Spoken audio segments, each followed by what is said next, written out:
Hi. What do you want to learn about today? When does my patient need a ventilator?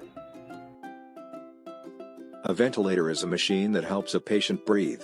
A patient may need a ventilator if they are unable to breathe on their own or if they are having difficulty breathing. Can my patient eat while being ventilated? Yes, your patient can eat while being ventilated. However, you will need to consult with your physician or other healthcare provider to determine if this is safe for your particular situation. Can my patient sleep while being ventilated? Yes, patients can sleep while being ventilated. What is the use of this ventilator tube? The ventilator tube is used to help a person breathe when they cannot do so on their own.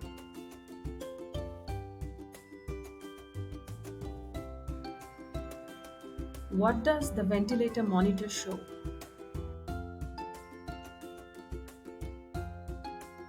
The ventilator monitor shows the patient's vital signs, including heart rate, blood pressure, and oxygen saturation.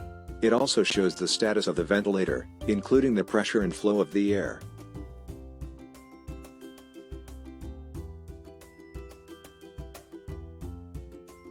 Hi everyone, my name is Stefan, I'm a pulmonologist. In this video I'm just going to describe how to use the Foster MDI. So the Foster inhaler, which is the normal Foster, let's just call it. In a previous video I did discuss about the Foster Nexthaler, which is the same medication but in a different device. So again, not endorsing these inhalers. You are free to choose another inhaler, and there are many other inhalers that do the same thing out there. Is there any side effect of an asthma inhaler? There are a few possible side effects of using an asthma inhaler, such as a rapid heartbeat, dizziness, or jitteriness. However, these side effects are typically mild and go away quickly.